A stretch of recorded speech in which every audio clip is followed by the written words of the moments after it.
లిమిట్గా మాట్లాడాడు అన్నాడు విష్ణు. నన్నెవరూ చెప్పరా.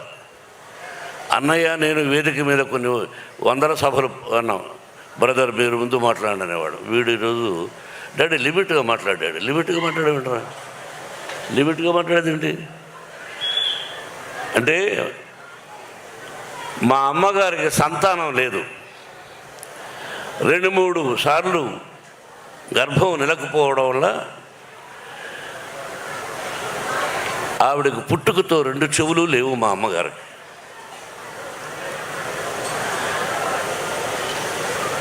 2 చెవులు లేవు. మా అమ్మగారికి పిల్లలు లేరు. నాన్నగారు ఎలిమెంటరీ స్కూల్ టీచర్. ఆయన ఒక 4 కిలోమీటర్ల పొలాల్లో నడిచి వెళ్ళాలి. ఆ తర్వాత ఒక 5 కిలోమీటర్ల ఫారెస్ట్లో నడిచి వెళ్ళాలి. ఆ తర్వాత ఒక 4-5 కిలోమీటర్లు అడవిలో కొండపైకి ఎక్కాలి. అక్కడ లింగాకారంలో ఈశ్వరుడు చూశారుగా. అందరూ శివలింగం ఉంటే ఇలా ఉంటుంది అనుకుంటారు. శ్రీకాళహస్తిలో ఎలా ఉందో అలా కూడా లేదు, అక్కడ లింగాకారంలో ఉంది. బత్తనీయ స్వామి అని పేరు. అక్కడికి వెళ్ళి ఆ భగవంతుని ప్రార్థిస్తే పిల్లలు పుడతారు. ఈ రోజుకి ఉంది. ఎవరైనా పిల్లలు లేని వాళ్ళు అక్కడికి వెళ్ళి ఆ స్వామిని దర్శించుకొని ఆ విభూది కొంచెం నోట్లో వేసుకున్నా సరే, తలకు రాసుకున్నా సరే, నుదుటి మీద పిల్లలు పుడతారు.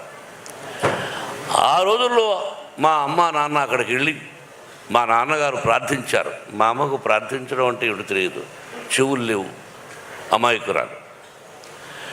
5 మంది సంతానాన్ని ఇచ్చాడు పరమేశ్వరుడు. చెవులు వినిపించని నా తల్లికి 5 మంది సంతానం.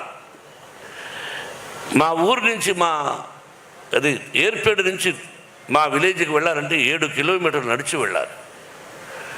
మాది మధ్యతరగతి కుటుంబం, దానికంటే కూడా ఇంకా తక్కువ. నేను అప్పుడప్పుడు ఈ మధ్యనే చెప్పా, 5 మంది సంతానాన్ని అప్పుడప్పుడు నా తల్లి 7 కిలోమీటర్ల భుజాల మీద వేసుకొని నడిచి వెళ్ళింది మా తల్లి. అమ్మా ఎక్కడున్నావు అని అప్పుడప్పుడు అనిపిస్తూ ఉంటుంది. నా కంఠాన్ని, నా మాటల్ని 10 మంది మెచ్చుకుంటుంటే ఆ మాటలు నా తల్లికి వినిపిస్తే ఎంత బాగుండేది పరమేశ్వర అనుకున్నాను.